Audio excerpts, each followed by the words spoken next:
ಯಾಕೆ ಬಂದೀವಿ ಇಲ್ಲಿ? ನೀವೆಲ್ಲ ಯಾಕೆ ಬಂದಿದ್ದೀರಾ ಇಲ್ಲಿ? ಯಾಕೆ ಬಂದಿದ್ದೀರಿ? ಏನು ಮಾಡಲಿಕ್ಕೆ?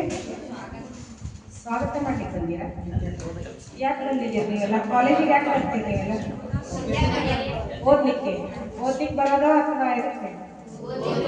ಓದ್ಲಿಕ್ಕಲ್ವಾ? ಓದ್ಲಿಕ್ಕೆ ಬಂದಿದ್ದೀವಿ.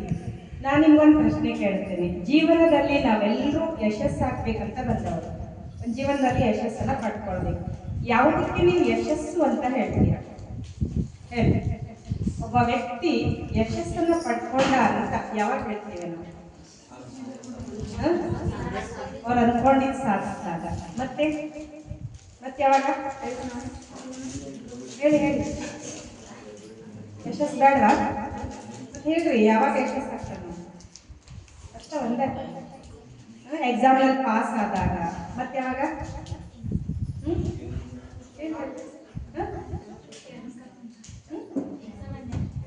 ರ್ಯಾಂಕ್ ಬಂದಾಗ. ವೆರಿ ಗುಡ್, ರ್ಯಾಂಕ್ ಬಂದಾಗ.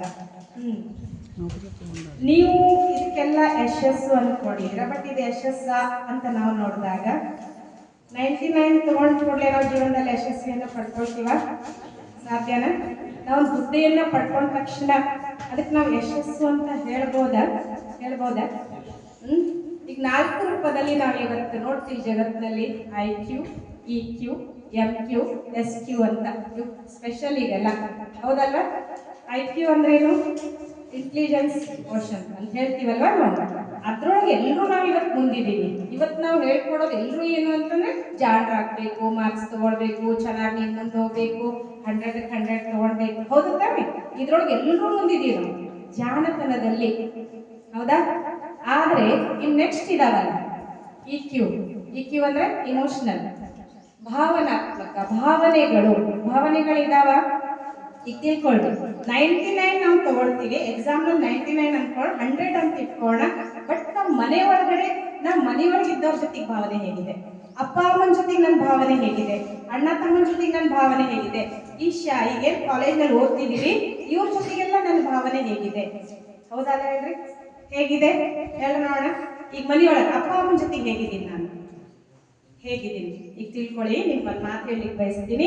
ನಿಮ್ಮ ತಂದೆ ತಾಯಿ ಹೊಲದಲ್ಲಿ ಕೆಲಸ ಮಾಡ್ತಾ ಇರ್ತಾರೆ, ಹೌದಾ? ಆ ಕೆಲಸ ಮಾಡುವಾಗ ಅವ್ರು ಹತ್ತಿದ್ದೇ ಹಾಕೊಂಡಿರ್ತಾರೋ, ಅದೇ ರೂಪದವ್ರು ಅವ್ರು ಏನಾದ್ರು ಕಾಲೇಜಿಗೆ ಬಂದ್ಬಿಟ್ರೆ ನಿಮ್ಗೇನಾಗುತ್ತ? ಖುಷಿ ಆಗುತ್ತೋ? ನಿಮ್ಮ ಅಪ್ಪನಂತೂ ನೀವು ಮಾತಾಡ್ಸ್ತಿರೋ ಇಲ್ಲೋ ಗೊತ್ತಿಲ್ಲ. ನಿಮ್ಮ ಅಪ್ಪಗೆ ಏನ್ ಹೇಳ್ತೀರಿ?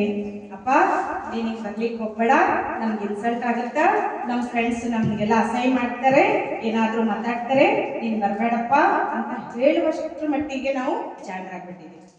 ಹೌದಲ್ಲ? ಹೇಳ್ರಿ. ಮಾಡ್ತೀವೋ ಇಲ್ಲೋ? ಆದ್ರೆ ಒಂದು ವಿಚಾರ ಮಾಡಿ, ನನ್ನ ಫ್ರೆಂಡ್ಸು ನನ್ನ ಅಪ್ಪ ಅಮ್ಮ ಬಂದಾಗ ಇನ್ಸಲ್ಟ್ ಮಾಡ್ತಾರೆ ಅಂದ್ರೆ ಅವ್ರ ಫ್ರೆಂಡ್ಸಾ? ಈಗ ದುಡ್ಡು ಕೊಡ್ತಿರೋದು ಫ್ರೆಂಡ್ಸು, ದುಡ್ಡು ನನಗೋಸ್ಕರ ಕಷ್ಟಪಡ್ತಿರೋದು ಅಪ್ಪ ಅಮ್ಮನು? ಯಾರು? ಅಪ್ಪ ಅಮ್ಮ ತಾನೇ. ನನಗೆ ಹೆಮ್ಮೆ ಆಗ್ಬೇಕೇ ಹೊರತು ನನ್ಗೆ ಅಸಹ್ಯ ಆಗ್ಬಾರ್ದು. ಯಾವ ಕಾರಣಕ್ಕೂ ನಾನು ಅಪ್ಪ ಅಮ್ಮನ ಬಗ್ಗೆ ಅಸಹ್ಯ ಪಟ್ಕೋಬಾರ್ದು. ಹೌದಲ್ಲ? ಹೇಳಿ. ಜೀವನದಲ್ಲಿ ನನಗೋಸ್ಕರ ಅವ್ರು ಅಷ್ಟು ಕಷ್ಟಪಡ್ತಿದ್ದಾರೆ ಅಂದ್ರೆ ನಾನೇನ್ ಮಾಡ್ತಿದ್ದೀನಿ? ನನ್ನ ಭಾವನೆ ಹೇಗಿದೆ ನಮ್ಮ ಅಪ್ಪ ಅಮ್ಮನ ಜೊತೆ? ನಿಜವಾದ ಹೀರೋಗಳು ನಮ್ಮ ತಂದೆ ತಾಯಿಗಳು. ಹೌದಲ್ಲ? ಹೇಳ್ರಿ, ನಿಜವಾದ ಹೀರೋಗಳು. ಒಂದ್ಸಲ ಒಂದು ಚಪ್ಪಾಳೆ ಬರಲಿ ಅವರಿಗೆ.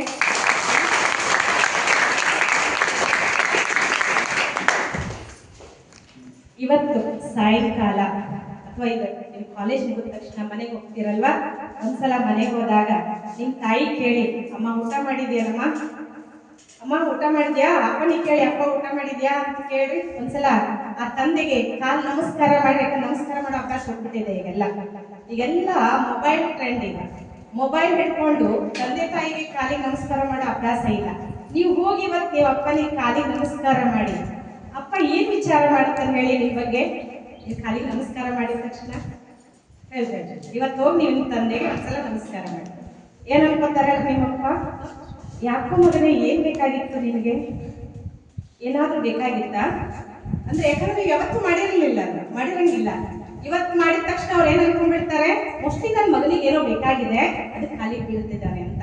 ಆದ್ರೆ ನೀವು ಹೇಳಿ, ನನ್ಗೇನೂ ಬೇಕಾಗಿಲ್ಲಪ್ಪ, ನಿಮ್ ಬಗ್ಗೆ ಒಂದು ಗೌರವ ನನಗೆ, ಇವತ್ತಿಂದ ನಾವು ಗೌರವದ ಒಂದು ನಮಸ್ಕಾರ ಮಾಡ್ತಿದೀವಿ ಅಂತ. ಮೊದಲೆಲ್ಲ ನೋಡಿ, ಮಕ್ಕಳು ಬಹಳ ಜಾಣರಿರ್ತಿದ್ರು ಎಲ್ಲರಲ್ಲಿನೂ. ಯಾಕಂದ್ರೆ ಅಪ್ಪ ಅಮ್ಮನ ಆಶೀರ್ವಾದ ಇರ್ತಿತ್ತಲ್ಲಿ. ಹೌದಲ್ಲ? ಹೇಳಿ. ಈಗ ಅಪ್ಪ ಅಮ್ಮನ ಆಶೀರ್ವಾದ ಏನಪ್ಪ, ಏನಾದ್ರೂ ಅಪ್ಪ ಅಮ್ಮ ತಿದ್ಲಿಕ್ಕೆ ಹೋದ್ರೆ ಬಹಳ ನಿಮ್ಗೆ ಏನಾಗುತ್ತೆ ಹೇಳ್ರಿ, ಏನ್ ಹೇಳ್ತೀಯಪ್ಪ ನೀನ್ ಏನ್ ಹೇಳ್ತೀಯ, ನೀವೇನ್ ಓದಿದ್ದೀರಾ ನಮ್ಗೆ ಹೇಳಲಿಕ್ಕೆ, ನಿಮ್ಗೆ ಏನಾದ್ರು ಗೊತ್ತಾ ನಮ್ಗೆ ಹೇಳಲಿಕ್ಕೆ ಅಂತ ನಾವು ಏನ್ ಬಂದ್ಬಿಡ್ತೀವಿ, ಅಹಂಕಾರದಲ್ಲಿ ಬಂದ್ಬಿಡ್ತೀವಿ. ಬರ್ತೀವೋ ಇಲ್ಲ ಹೇಳ್ರಿ? ನಾನು ಸ್ವಲ್ಪ ಜಾಸ್ತಿ ಓದಿದ್ದೀನಿ, ನೀವೇನೋ ಓದಿಲ್ಲ ಅನ್ನೋಷ್ಟು ಮಟ್ಟಿಗೆ ನಾವು ಬಂದ್ಬಿಡ್ತೀವಿ. ಆದ್ರೆ ಒಂದು ನೆನ್ಪಿಟ್ಕೊಳ್ಳಿ, ಭಲೆ ಅವ್ರು ಓದಿಲ್ಲದೆ ಇರ್ಬೋದು, ಅವ್ರು ಓದದೇ ಇರೋದಕ್ಕೆ ನಮಗ್ ಓದಿಸ್ತಿದಾರ. ಅರ್ಥ ಆಯ್ತಲ್ವಾ? ಅವ್ರೇನಾದ್ರು ನಮ್ಮನ್ನು ಹಾಗೆ ಕೂಡಿಸ್ಬಿಟ್ಟಿದ್ರೆ ನಾವು ಹಾಗೆ ಇರ್ತೀವಿ. ನನ್ನ ಹಾಗೆ ನಮ್ಮ ಮಕ್ಕಳು ಆಗ್ಬಾರ್ದು ಅನ್ನೋದಕ್ಕೆ ಅವ್ರೇನ್ ಮಾಡ್ತಿದ್ದಾರೆ, ಅವ್ರು ಕಷ್ಟಪಟ್ಟು ನಮಗ್ ಓದಿಸ್ತಿದ್ದಾರೆ. ಬಲೆ ಇವತ್ತು ಅವ್ರು ಹರಿದ ಅಂಗಿ ಹಾಕೊಂಡು ಬಂದಿರ್ಬಹುದು, ಆದ್ರೆ ಆ ಹರಿದ ಅಂಗಿಯಲ್ಲಿ ನಮ್ಗೆ ಹೊಸ ಅಂಗಿ ಇದೆ. ಇದೆಯೋ ಇಲ್ಲ ಹೇಳಿ? ಅವ್ರು ಹರಿದ ಚಪ್ಪಲಿಯಲ್ಲಿ ನಮ್ಗೆ ಹೊಸ ಚಪ್ಪಲಿ ಇದೆ. ಅವ್ರೇನಾದ್ರೂ ಹೊಸದ್ ಹಾಕೊಂಡಿದ್ರೆ ನಮ್ಗೇನು ಸಿಗ್ತಾ ಇರ್ಲಿಲ್ಲ ಅಲ್ವಾ? ಈ ಭಾವನೆ, ಇಮೋಷನಲ್, ಇದನ್ನ ತಿಳ್ಕೊಳ್ಬೇಕು. ಇನ್ನೊಂದು, ಇದ್ರ ಜೊತೆಗೆ ಮಾರಲಿಟಿ ಇರಬೇಕು. ಎಂ ಅಂದ್ರೆ ಏನು? ಮಾರಲಿಟಿ, ನೈತಿಕತೆ. ಹಾಗಾದ್ರೆ ನೈತಿಕತೆ ಎಲ್ಲಿದೆ ನಮ್ಗೆ? ಸ್ವಲ್ಪ ಇವತ್ತು ಜಗತ್ತು ಹೇಗಾಗಿದೆ ಅಂತಂದ್ರೆ, ಸ್ವಲ್ಪ ನಾನು ಬಹಳ ಚೆನ್ನಾಗಿದ್ದೀನಿ, ನೋಡ್ಲಿಕ್ಕೆ ಬಹಳ ಚೆನ್ನಾಗಿ ಕಾಣಿಸ್ತೀನಿ, ಆದ್ರೆ ಸಂಸ್ಕಾರ ನಂದು ಚೆನ್ನಾಗಿದೆಯಾ? ಉತ್ತಮ ಸಂಸ್ಕಾರ ಇದೆಯಾ? ನನ್ನ ನಡವಳಿಕೆ ಚೆನ್ನಾಗಿದೆಯಾ? ಶಿಕ್ಷಣದಲ್ಲಿ ಎಲ್ಲದರಲ್ಲೂ ಮುಂದಿದ್ದೀನಿ ಅಂತ ಇಟ್ಕೊ, ಮಾರ್ಕ್ಸ್ ಚೆನ್ನಾಗಿದೆ ನನಗೆ, ಆದ್ರೆ ಉತ್ತಮ ಸಂಸ್ಕಾರ ನನ್ನ ಹತ್ರ ಇಲ್ಲ. ಹಣಕ್ಕೆ ಎಷ್ಟು ಬೆಲೆ ಕೊಡ್ತಾ ಇದ್ದೀನಿ ನಾನು, ಆದ್ರೆ ವ್ಯಕ್ತಿತ್ವಕ್ಕೆ ಬೆಲೆ ಕೊಡ್ತಾ ಇಲ್ಲ ನಾನು. ಆದ್ರೆ ಇವತ್ತು ಏನ್ ಮಾಡ್ಬೇಕಾಗಿದೆ ಹೇಳಿ? ಸಂಸ್ಕಾರವಂತರಾಗಬೇಕು ನಾವು. ಇವತ್ತಿನ ಜಗತ್ತಿನಲ್ಲಿ ನೋಡಿ, ಕಲಿಯುಗ ಅಂತ ಇಟ್ಕೋಣ, ಕಲಿಯುಗ ಅಂದ್ರೂ ಕೂಡ ಸಂಸ್ಕಾರಕ್ಕೆ ಬೆಲೆ ಇದೆ ಅಲ್ಲಿ, ವ್ಯಕ್ತಿತ್ವಕ್ಕೆ ಬೆಲೆ ಇದೆ ಅಲ್ಲಿ. ಹೌದಲ್ಲ ಹೇಳ್ರಿ? ಒಪ್ಕೋತೀರಾ? ಬೆಲೆ ಇದೆ ಅಲ್ವಾ? ಇವತ್ತು ನಾವ್ ಏನು ಅಂತಂದ್ರೆ ಬರೀ ಮಾರ್ಕ್ಸ್ ತಗೊಳಕ್ ಇವತ್ತು ಎಲ್ಲಾ ಕಡೆ ಇವತ್ತು ನೀವು ನೋಡ್ಬೇಕಾದ್ರೆ ಮನೆಯೊಳಗೂ ಹೇಳ್ರಿ, ಚೆನ್ನಾಗ್ ಓದು, ಮಾರ್ಕ್ಸ್ ತಗೋ, ಕಾಲೇಜಿಗೆ ಬಂದ್ರು ಅದೇ ಮಾರ್ಕ್ಸ್ ತಗೋ, ಜೊತೆಗೆ ಯಾರ ಟ್ಯೂಷನ್ಗೆ ಹೋದ್ರಿ ಮಾರ್ಕ್ಸ್ ತಗೋ. ಒಬ್ಬರ ನಿಮಗೆ ನೀನ್ ಬದುಕಿ ತೋರಿಸು ಅಂತ ಹೇಳ್ತಾರ? ಮಾರ್ಕ್ಸ್ ತಗೋಬೇಕು, ಒಪ್ಕೊಳ್ಳೋಣ, ಆದ್ರೆ ನೀನ್ ಬದುಕು ಅಂತ ಕಲಿಸ್ತಾರ ಯಾರಾದ್ರೂ? ಬದುಕಬೇಕು ಮಕ್ಕಳೇ. ಹೇಗಾಗಿದೆ ಅಂತಂದ್ರೆ ಮಾರ್ಕ್ಸ್, ಇವತ್ತು ನಾವು ನೋಡ್ತೀವಿ ಎಂತೆಂಥ IAS ಅಧಿಕಾರಿಗಳಿದ್ದಾರೆ, ದೊಡ್ಡ IAS ಅಧಿಕಾರಿ ಜೀವನದಲ್ಲಿ ಏನೆಲ್ಲ ಪರಿಸ್ಥಿತಿಗಳು ಅವ್ರಿಗೆ ಬಂದ್ರು ಅಂತಂದ್ರೆ ಹೋಗಿ ಸುಸೈಡ್ ಮಾಡ್ಕೊಳ್ತಾರೆ. ಕಾರಣ ಏನು